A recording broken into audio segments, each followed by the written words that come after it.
Romanos 8. Agora, pois, já nenhuma condenação há para os que estão em Cristo Jesus, porque a lei do Espírito da vida em Cristo Jesus te livrou da lei do pecado e da morte.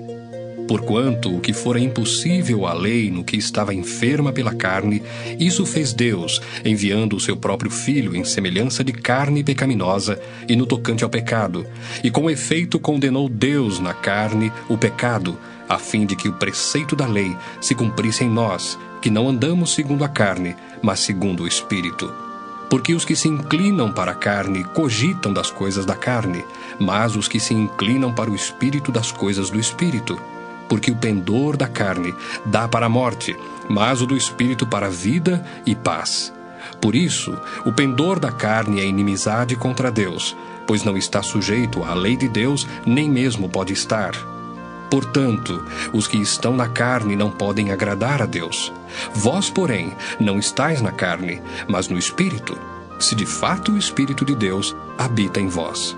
E se alguém não tem o Espírito de Cristo, esse tal não é dele. Se, porém, Cristo está em vós, o corpo, na verdade, está morto por causa do pecado, mas o Espírito é vida por causa da justiça. Se habita em vós o Espírito daquele que ressuscitou a Jesus dentre os mortos, esse mesmo que ressuscitou a Cristo Jesus dentre os mortos, vivificará também o vosso corpo mortal por meio do seu Espírito que em vós habita. Assim, pois, irmãos, somos devedores, não à carne, como se constrangidos a viver segundo a carne. Porque se viverdes segundo a carne, caminhais para a morte. Mas, se pelo Espírito mortificardes os feitos do corpo, certamente vivereis. Pois todos os que são guiados pelo Espírito de Deus são filhos de Deus. Porque não recebestes o espírito de escravidão, para viverdes outra vez atemorizados, mas recebestes o Espírito de adoção, baseados no qual clamamos, Abba, Pai. O próprio Espírito testifica com o nosso Espírito que somos filhos de Deus. Ora, se somos filhos, somos também herdeiros, herdeiros de Deus e co-herdeiros com Cristo. Se com Ele sofremos, também com Ele seremos glorificados. Porque para mim tenho por certo que os sofrimentos do tempo presente não podem ser comparados com a glória a ser revelada em nós. A ardente expectativa da criação aguarda a revelação dos filhos de Deus. Pois a criação está sujeita à vaidade, não voluntariamente, mas por causa daquele que a sujeitou, na esperança de que a própria criação será redimida do cativeiro da corrupção para a liberdade da glória dos filhos de Deus. Porque sabemos que toda a criação, a um só tempo, geme e suporta angústias até agora. E não somente ela, mas também nós, que temos as primícias do Espírito, igualmente gememos em nosso íntimo, aguardando a adoção de filhos, a redenção do nosso corpo. Porque na esperança fomos salvos. Ora, esperança que se vê não é esperança, pois o que alguém vê, como o espera? Mas se esperamos o que não vemos, com paciência o aguardamos.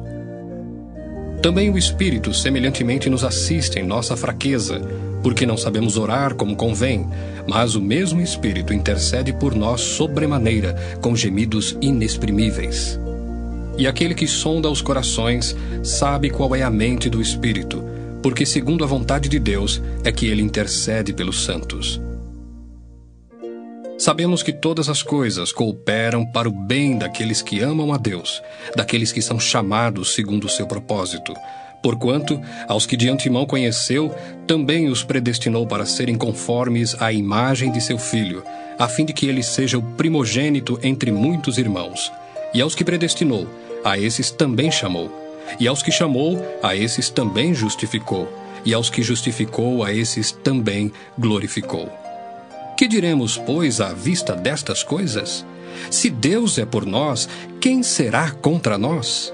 Aquele que não poupou o seu próprio Filho, antes por todos nós o entregou, porventura não nos dará graciosamente com ele todas as coisas?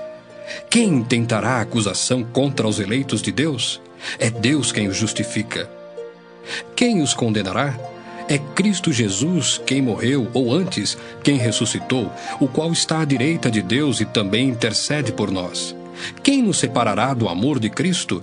Será tribulação, ou angústia, ou perseguição, ou fome, ou nudez, ou perigo, ou espada? Como está escrito: por amor de ti, somos entregues à morte o dia todo, fomos considerados como ovelhas para o matadouro. Em todas estas coisas, porém, somos mais que vencedores por meio daquele que nos amou. Porque eu estou bem certo de que nem a morte, nem a vida, nem os anjos, nem os principados, nem as coisas do presente, nem do porvir, nem os poderes, nem a altura, nem a profundidade, nem qualquer outra criatura poderá separar-nos do amor de Deus que está em Cristo Jesus, nosso Senhor.